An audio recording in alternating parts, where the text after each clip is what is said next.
If you do this one thing, you've already lost. We're going to talk about it on today's podcast.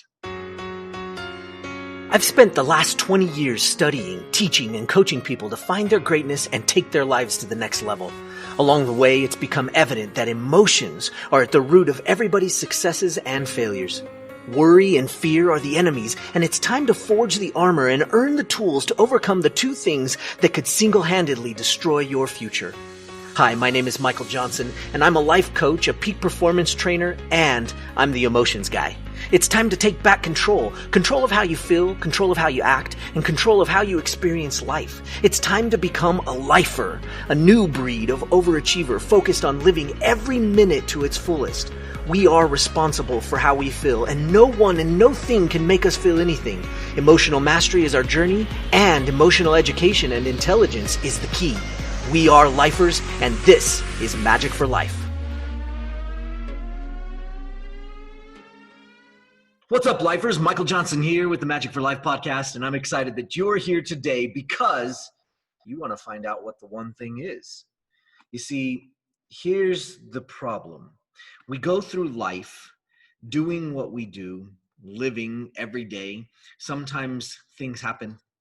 We don't plan them. Sometimes things happen that we do plan.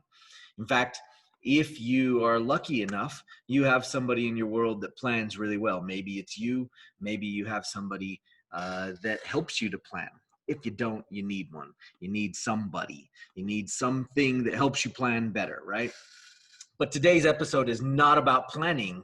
In fact, well, I guess it is about planning. It just starts from a different source than you may think. Here's the thing.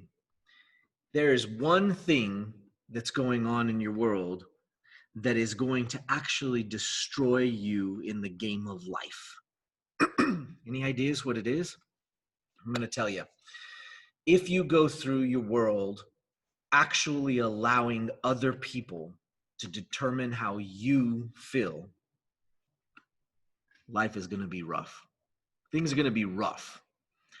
I believe, and we believe at Magic for Life, that we do our emotions.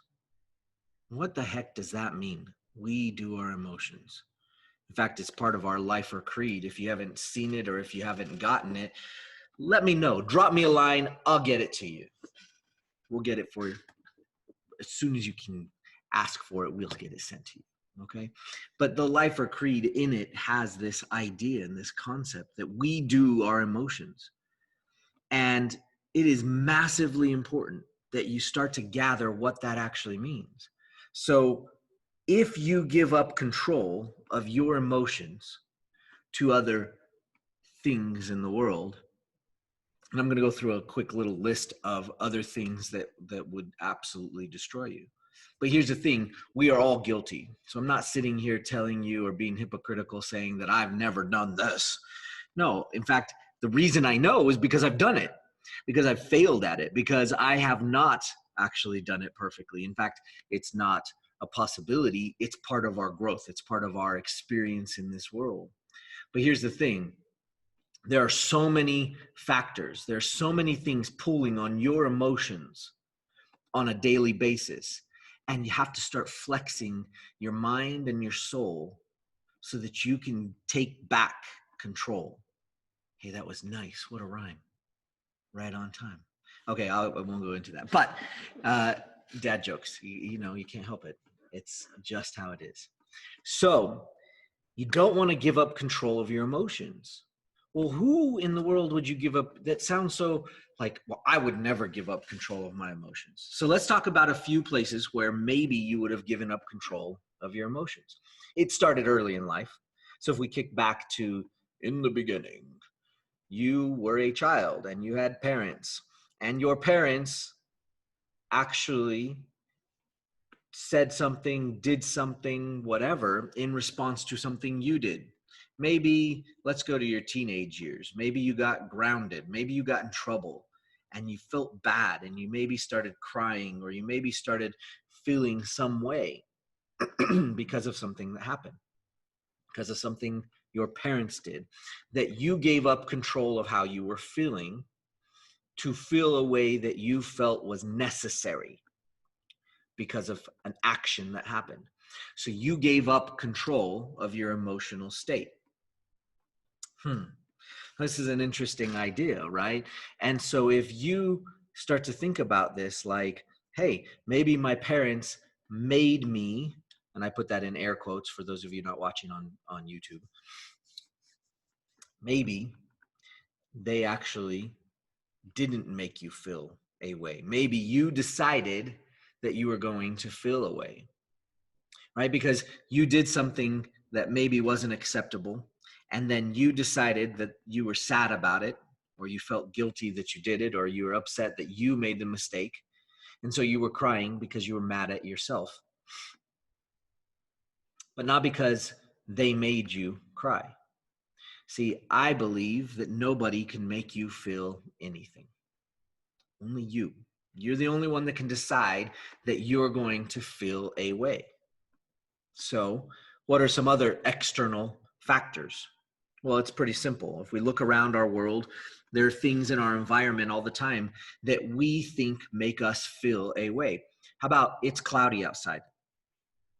Maybe it's raining, and you've decided that that makes you feel a way. Well, haven't you met people that go, oh, it's raining. I love the rain. I love when it rains. It means something totally different to them. And it could mean something different to you too, but you've decided that it means what it does. Maybe some people out there are like, oh, it's sunny outside. Oh, I can't stand the sun. Maybe they have sensitive skin. Some people do, and they get burned really easy. And so they go, oh, don't like the sun. They'd rather live in Seattle where there's less sun, more rain, more clouds. Right? Although every time I've visited Seattle, I've been lucky to have sunny days. So I don't know. Maybe from my perspective, there's no rain actually. I think I've only seen it rain there once, but I don't live there, right? So it's all about perspective. And what happens is the outside world actually isn't making you feel anything. You are taking in the information and you are deciding how you feel. So what are some other things? Maybe a significant other. Maybe you say, well, my significant other makes me feel this way.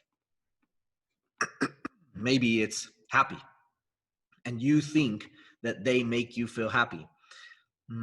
That's an interesting idea. And if your happiness is based off of how they are doing something to make you feel happy, then your happiness is on not sturdy ground.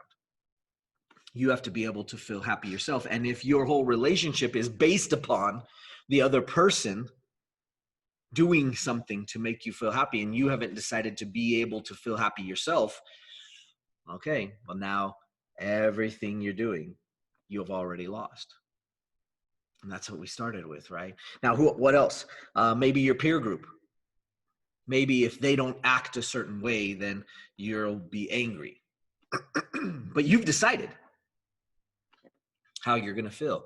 In every one of these situations, you're deciding how you're going to feel.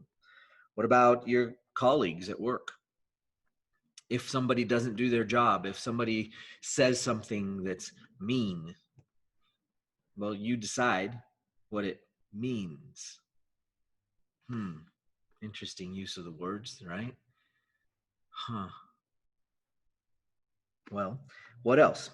TV, media, the government, doctors, all of those have a way of saying you should feel this way. In fact, they would love to tell you how you should feel. In fact, just watch the news for a few minutes and they will tell you how you should feel. Now, the news is an interesting idea because they do want to report on what's going on. They feel like they have this obligation to tell us about all the things that are going on. It's for our own good, right? You get done watching the news, it's pretty depressing. Who made it depressing? Did they make it depressing or did you? That's interesting because you have this dilemma. Inside you go, well, that's horrible that this happened to somebody else. So I feel bad, but you decided to feel bad. Does that mean you shouldn't feel bad? I'm not going to get into should or shouldn't right now. But the question is, did you turn it on? Did you decide to do that? And did you decide to turn it off? There have been plenty of studies. You can go Google it. But there have been plenty of studies along the way that say that emotions really only last for about 2 minutes. And the rest of the time, you may be faking it. meaning you may actually be taking it past that 2-minute point and actually just playing out what you know how to play out. Maybe the actual emotion was only for a couple minutes. Now, I don't know if that's true. I didn't do the study. I didn't look at the research. I've just heard it a few times. So you can go and look to see if that's true. In fact, I highly suggest it. So you have to think about your emotional states. And as you start to think about what actually determines how you feel, you'll find more and more that nothing outside actually makes you feel anything. Only you inside makes you feel a way based upon what you interpreted, based off of what you gave meaning to on the outside. And this is huge because right now, the media would like you to feel a certain way. The government would like you to feel a certain way. They all have their agendas, and I don't know what they are. Not really my thing.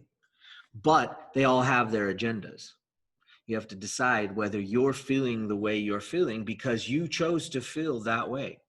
Did you choose to feel excited and strong? And did you feel like, okay, I'm going to be an activist. I'm going to get in and I'm going to make a difference. Did you feel that way because you chose to do that? Or because that's what they led you to believe? Did you feel afraid? Are you living in fear right now in this world?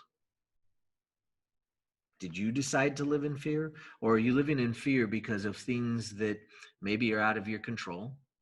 Maybe that you didn't decide. Maybe that the world is pushing on you. You see, we can't live in fear. Living in fear is rough.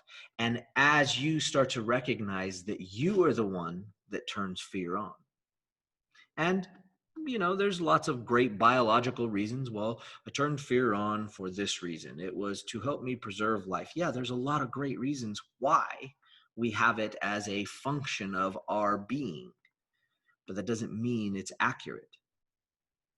Most people that have a fear of, let's say, snakes, they may have never even seen a snake in their life. They may have never even come in contact with a snake, but they might have a fear of a snake, and well, mostly it's unwarranted. But they've decided they have a fear. Now, where did they get that fear? Probably from the outside. Somebody talking about it, seeing it in a movie, something. But you'd be surprised how many people are afraid of things they've never actually experienced. They've only experienced it here. And you know what? Our mind doesn't know the difference between imagination and reality anyway. So how in the heck are we supposed to discern? You have to start to take back control. You have to start to flex that muscle of the mind and the soul to be able to get to a place where you can start to determine how to feel, what you want to feel, what emotions you'd like to experience. And yes, you can turn it on, and yes, you can turn it off. Sorry if you don't like that, but it's the truth. So that's what the challenge is for today. Start to look at some of the feelings that you have today and ask yourself, where did they come from? Did I decide to feel that way on purpose, or am I feeling that way and I didn't actually turn or flip the switch on? How cool would that be if you could have the tools, if you could actually learn to turn the switch on and to turn the switch off? That switch that determines happy, sad, angry, bliss, joy, frustration, depression, sadness. If you can learn to turn it on, you can also learn to turn it off. I hope you find a way to recognize that today.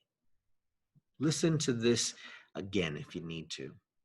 Go through your day and try to find a spot in your day where maybe you didn't have control. And I challenge you to figure out if you can actually turn it on and turn it off. There are lots of ways to practice this. We're not going to get into that now, but you can take back control. If you know somebody that needs to hear this message, please pass this along and let iTunes know that we're a cool podcast. Go and give us a rating. Whatever you have to say, leave some comments and let other people know that this is a great podcast and that you're enjoying it. It helps us. We love to see it. And hashtag Magic for Life in your social media and let me know. I want to be able to see that you guys are out there and you're listening and that you love the content. We will see you on the next podcast. Hey lifers, don't forget to get your free copy of the Every Minute book. You can find it at everyminutebook.com. And don't forget to follow us on Facebook and Instagram.